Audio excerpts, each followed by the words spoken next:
Pemandu episode kali ini. Kali ini kita kedatangan narasumber yang super keren dan memotivasi banget nih. Jadi kita kenalan dengan Kak Kirana. Kak, boleh dong kenalin namanya dan jabatannya di IMBK. Halo semuanya, selamat siang. Perkenalkan, nama saya Nadia Kirana Putri Kartika, biasa dipanggil Kirana. Saya kali ini hadir sebagai guest star selaku Ketua Umum Majelis Perwakilan Kelas periode 2025-2026. Salam kenal semuanya. Kak, gimana nih perasaannya kepanggil podcast kita? Jujur, saya sendiri nggak pernah menyangka kalau bakal diundang ke podcast ini, karena dulu saya hanya sebatas ngedit podcastnya aja, tapi nggak bakal kepikiran kalau sampai diundang dan diwawancarai kayak gini. Tentunya saya merasa terhormat dan juga bangga sekali sih. Terima kasih ya. Iya, kan di sini kakak sebagai ketua umum di IMBK. Iya. Pernah nggak sih kakak gimana ya kayak ngerasain bakal kepilih jadi ketua umum? Pikiran nggak sih kalau bakal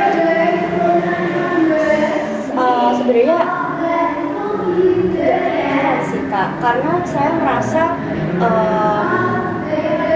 mungkin masih ada beberapa teman-teman yang mungkin lebih kinerja itu lebih baik dibanding saya. Saya awalnya nggak pede sih waktu terpilih, dan saya pikir-pikir lagi kenapa kok bisa saya terpilih gitu loh. Dan mungkin ada satu dan lain hal alasan dari Bapak Pembina dan juga teman-teman kenapa bisa memilih saya. Tentunya juga saya merasa bangga sih, bangga dan juga sangat terhormat karena Bapak Pembina, Bapak Doni Wijayanto dan juga teman-teman itu dan bisa mempercayai saya sebagai Ketua Umum Majelis Perwakilan Kelas. setelah keterima jadi ketua umum nih, dan tugas-tugas kakak itu apa aja sih berubah sama yang sebelumnya? Tentunya tugas saya sendiri tuh berubah.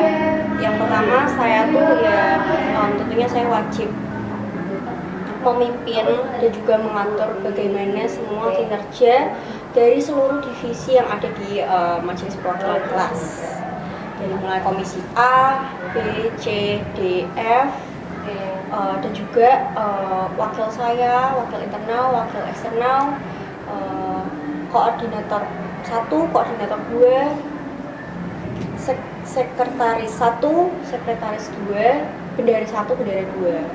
Banyak ya, Banyak sekali. Iya. Kalau kakak sebagai ketua umum ini, menurut kakak sisi seorang pemimpin yang harus dimiliki itu gimana? Tentunya saya harus bisa menjadi pemimpin yang adil, bertanggung jawab, berintegritas juga, dan juga netral. Netral, ya menurut saya penting sih, karena di sini tuh saya tuh memposisikan diri sebagai orang yang bisa menerima dari berbagai arah gitu loh. Jadi saya tidak bisa menjorok ke satu arah. Saya nggak bisa seperti itu. Kalau misal ada teman-teman yang merasa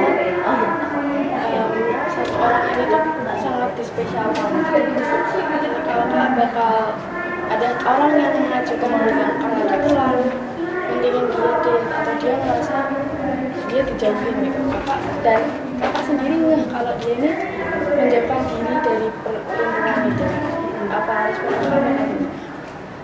Tentunya saya akan mencoba untuk mendekatkan diri ke orang tersebut.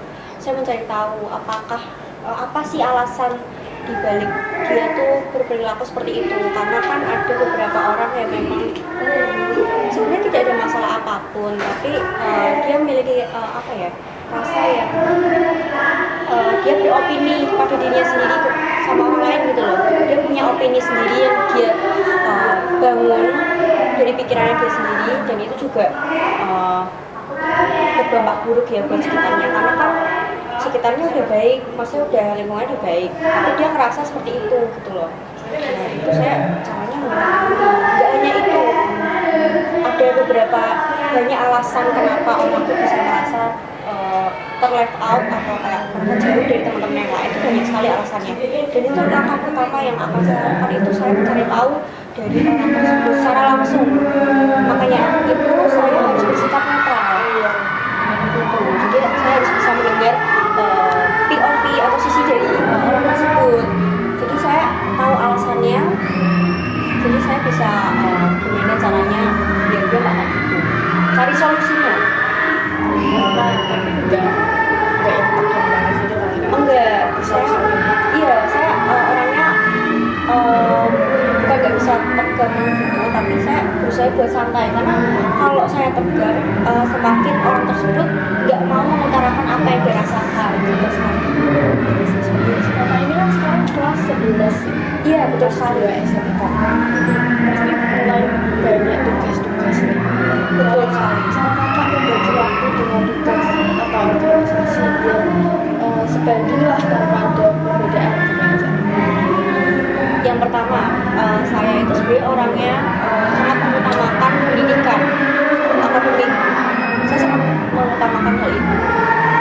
Gimana caranya biar saya tuh bisa mengatur antara sekolah dan juga organisasi agar bisa berjalan secara beriringan. Itu pertama saya akan menyelesaikan semua tugas atau misalnya tanggungan dari sekolah akademik pembelajaran kayak gitu, saya akan selesaikan dulu sebelum saya melaksanakan kewajiban dan juga tanggung jawab saya di dalam organisasi. Kakak sudah merencanakan dari jauh-jauh hari besok ada rapat dia jam 2, terus ternyata waktu kakak mau izin ke guru dari gurunya melarang kakak buat keluar dan buat harus mengerjakan tugas baru berjalan. Itu kakak bakal tetap izin buat memohon lah kalau bisa dikasih waktu karena ini rapatnya sudah ditentukan jauh-jauh hari, atau kakak berusaha ngebut ngerjain tugas dulu. Saya karena tadi saya juga mengutamakan pendidikan, tentunya saya akan gimana caranya biar tugas itu selesai terlebih dahulu sebelum rapat dimulai. Jadi tentunya nggak mengganggu akademik saya, juga nggak mengganggu organisasi saya. Jadi udah ada porsinya masing-masing. Gimana cara saya mengatur aja sih. Saya mengejar itu dulu. Berarti pastikan dulu pelajaran selesai baru kita beralih ke organisasi. Betul, biar nggak terjadi penumpukan tugas kayak gitu, karena itu sangat mempengaruhi. Maksudnya banyak anak organisasi yang mementingkan organisasi daripada pelajarannya. Iya betul sekali. Karena ini lebih mementingkan pelajaran guys daripada organisasi. Sebenarnya sebanding, cuman pendidikan juga penting guys. Iya. Terus strategi kakak untuk mengkoordinasi komunikasi antara anak-anak MPK dengan kakak agar tidak ada miskomunikasi yang selama ini.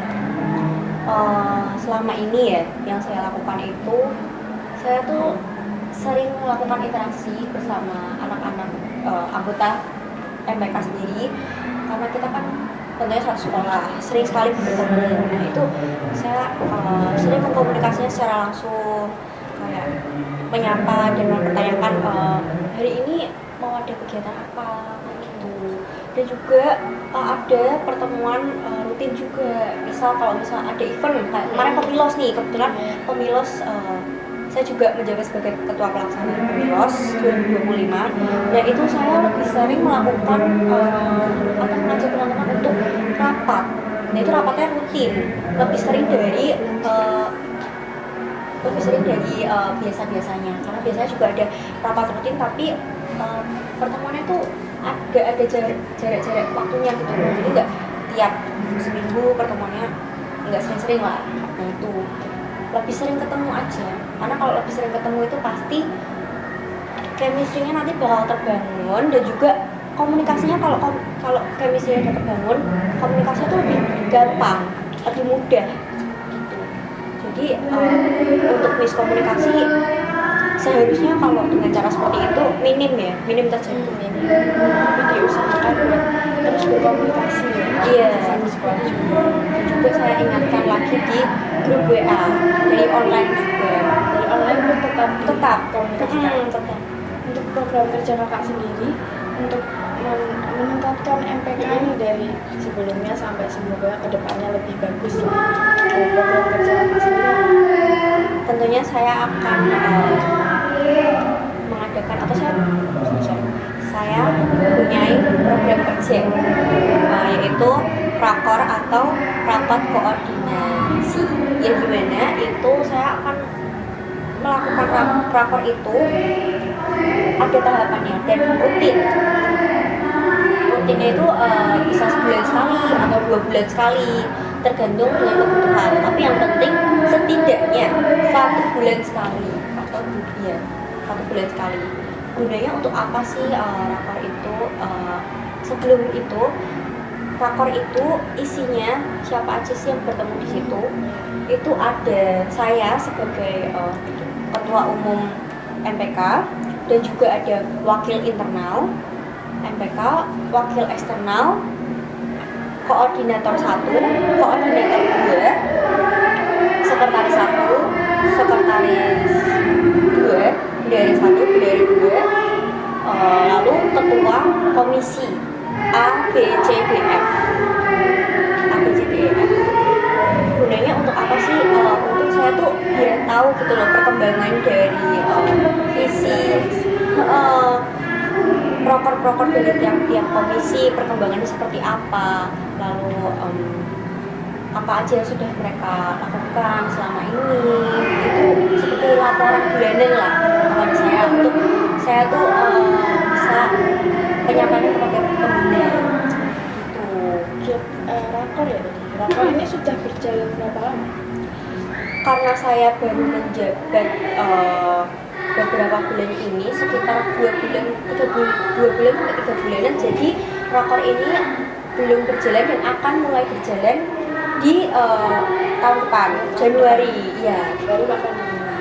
ya. Tadi kan dari komisi-komisinya sendiri ada banyak tuh A sampai F, terus ada koordinator 1, 2, bendahara, sekretaris. Boleh nggak sih dijelasin tiap-tiap komisi dan jabatan-jabatannya itu tugasnya apa aja? Oke. Saya jelaskan secara singkatnya ya. Dari saya sendiri tadi sudah saya jelaskan di awal. Untuk wakil internal itu, mereka yang menjabat sebagai wakil internal itu tugasnya lebih ke mereka pasti mewakili saya. Misalnya seperti tangan kanan saya, dimana mereka tuh yang akan membantu mengatur internalnya MPK gitu. Kalau eksternal sendiri itu yang akan membantu saya menjembatani komunikasi MPK dan juga OSIS gitu. Kalau misal ada, biasanya kan di MPK ada organisasi luar juga. Itu biasanya yang ikut hadir itu dari wakil eksternal sendiri atau ada Baik, untuk di awal ini tentunya wakil eksternal, karena dia yang akan mewakili saya dan mewakili teman-teman yang lain untuk maju di acara-acara seperti itu, kayak keperluan-keperluan di luar organisasi internalnya. Jadi akan mewakili pastinya wakil eksternal saya. Kalau untuk dari komisi A sendiri tugasnya apa saja? Komisi A itu tugasnya membuat ABRT, anggaran dasar dan juga anggaran rumah tangga. Jadi singkatnya anggaran dasar dan anggaran rumah tangga ini itu seperti asas, ya itu asas dari organisasi tersebut. Jadi kalau organisasi tersebut punya ABRT, berarti dia sudah bisa dianggap sebagai organisasi yang resmi di sekolah tersebut. Itu isinya ya tentang tentunya asas-asas umumnya organisasi. Terus secara singkatnya seperti itu sih. Setiap komisi ada berapa? Untuk setiap komisi itu terdiri dari 5 orang biasanya. Terus kelas 11-nya itu 2 orang, terdiri dari ketua komisi dan juga anggota kelas 11. Terus sisanya 3-nya itu dari kelas 10. Dari komisi B, komisi B ini tugasnya apa sih? Oh ya, untuk komisi B ini karena sebetulnya ini tuh baru, Jadi komisi B ini terfokuskan pada pemilos, ya pemilihan ketua dan wakil ketua OSIS. Kita yang akan menyelenggarakan acara tersebut. Jadi kemungkinan terpilihnya ketua pelaksana untuk pemilas besok itu bisa dari komisi B. Betul sekali. Bisa dari situ. Iya. Kalau untuk komisi C, Untuk komisi C itu mereka yang akan menampung aspirasi dari siswa dan siswi di sekolah di SMK Negeri 6. aspirasi. Secara komisi C bisa menampung aspirasi dari siswa-siswa di sekolah. Tentunya caranya itu dari aspirasi atau pendapat-pendapat teman-temannya di kelas kayak gitu. Itu dari skala kecil aja sih. Terus misal kayak mereka mempertanyakan nih jam pulang itu jam berapa. Nah, mereka mempertanyakan kepada anggota MPK, yang dimana anggota MPK tersebut yang akan menyampaikan kepada Bapak Pembina, lalu Bapak Pembina akan menyampaikan kepada atasan. Nanti informasi akan turun melalui itu contoh singkatnya sih. Untuk di sekolah itu ada kayak forum yang menyatukan kedua kelas atau pengurus kelas ada komunikasi yang sama sih. Karena nggak mungkin kita ngumpulin satu sekolah buat satu integrasi ke sekolah. Iya, biar langsung tersebar ke semuanya. Tentunya ada, namanya itu Forkas Forum Kelas. Jadi isinya itu ada dari anggota MPK, komisi C, lalu ada koordinator 1 dan 2 dari MPK, lalu ada anggota OSIS itu dari humasnya mereka, lalu yang keempat itu ada ketua kelas dari masing-masing kelas, dari kelas 10 sampai kelas 12 semua jurusan, dan juga bapak guru. Terus kalau menampung aspirasi dari komisi C sendiri udah pernah jalan belum sih penambahan aspirasi melalui bentuk entah kotak suara atau melalui Instagram mungkin dari media sosial atau ada cara lain dari komisi C untuk menampung aspirasi dari siswa-siswi di sekolah. Untuk saat ini sudah berjalan itu Q&A di Instagram melalui platform Instagram itu. Jadi itu lebih memudahkan seluruh siswa dan siswi untuk mengutarakan atau memberikan aspirasi yang mereka punya yang akan kita wakilkan. Jadi melalui Q&A itu mereka bisa mengisi, dan itu bentuknya secara anonim sih biasanya. Jadi tidak diketahui ya siapa itu. Terus untuk upaya apa dalam melakukan dan memastikan MPK dapat menjadi wadah aspirasi yang efektif dan transparan bagi seluruh siswa. Seperti misal kita sudah menjalankan Q&A nih dari Instagram. Terus pasti banyak orang siswa-siswi sekolah yang mengisi itu, terus tapi kan pasti juga dipilah-pilah lagi, tidak mungkin semuanya dikabulkan, pasti juga ada pemilihan. Gimana cara kakak memastikan bahwa siswa-siswi sekolah dapat percaya kepada MPK bahwa aspirasi mereka bisa diterima, dan memberitahu kepada siswa-siswi bahwa aspirasi mereka dapat dipercaya, dapat dilakukan lah oleh kita dan transparan tanpa ada sembunyi-sembunyi. Untuk itu, karena kami kan akan setelah kami menerima aspirasi dari siswa dan siswi, itu kita akan memilah semua aspirasi itu dan kami yang nanti akan menyampaikan kepada atasan. Nah, gimana caranya? Itu tugas kami. Gimana caranya tuh meyakinkan atasan untuk mengimplementasikan aspirasi dari siswa itu. Dan itu tentunya juga kita yang akan memikirkan ke depannya, dampak ke depannya. Bagaimana kalau hal itu tuh diimplementasikan? Karena kita baru meyakinkan ke atasan. Untuk aspirasi siswa yang sudah pernah terkabul atau sudah pernah disampaikan, kalau dari MPK sendiri sudah dapat pengajuan oleh atasan atau sudah pernah terkabul.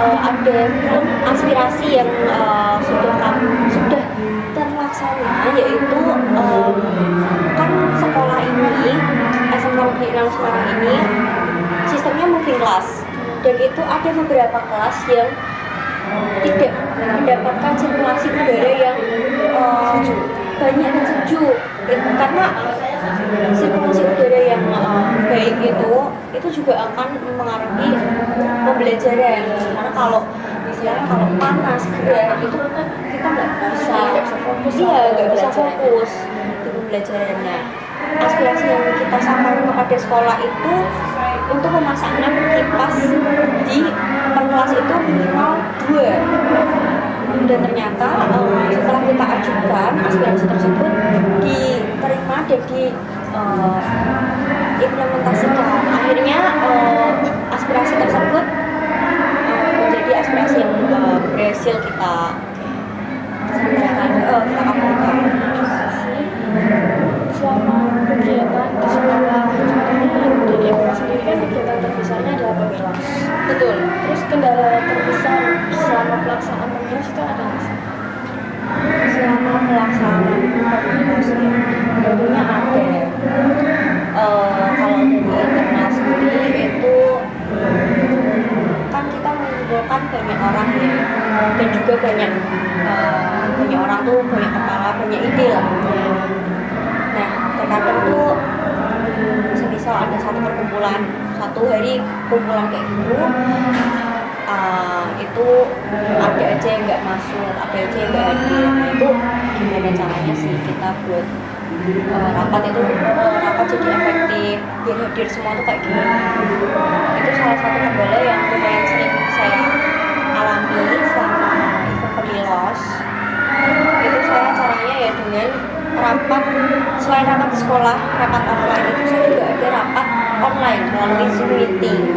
Jadi menurut saya kalau Zoom meeting itu memang tidak seefektif rapat secara langsung tatap muka, tapi itu bisa memudahkan bagi anggota yang kebetulan tidak berhalangan hadir seperti itu. Misal mereka harus pergi kemana, tapi mereka juga wajib hadir ke rapat gitu loh, karena sudah terjadwalkan. Itu bisa sedikit. Kalau untuk faktor eksternal, misalkan Bapak sudah mengatur strategi buat besok pemilas harus sudah terstruktur, tapi ternyata suatu hal ada saja masalah dari eksternal, entah komplain dan siswa-siswi. Gimana cara Bapak?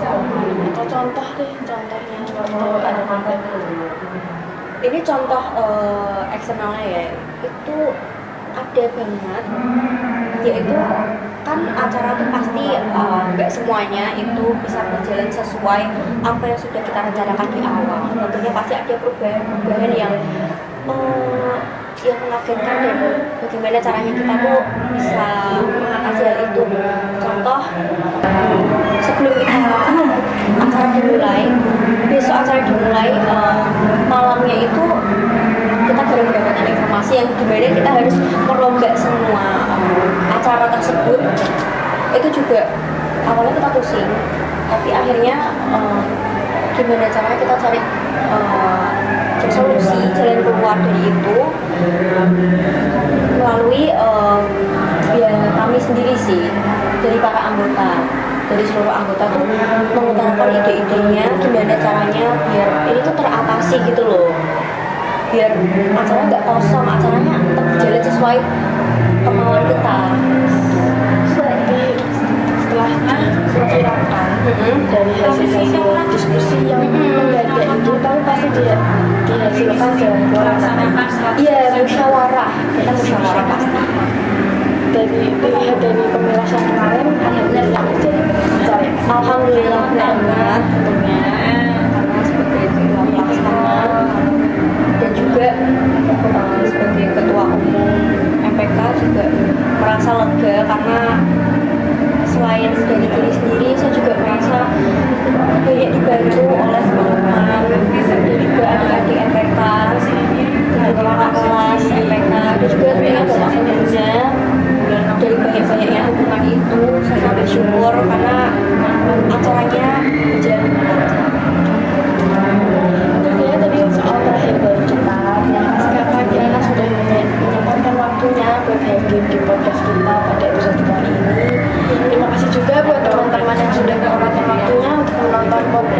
pada episode ke-11 ini. Saya Mutiara Lapita, izin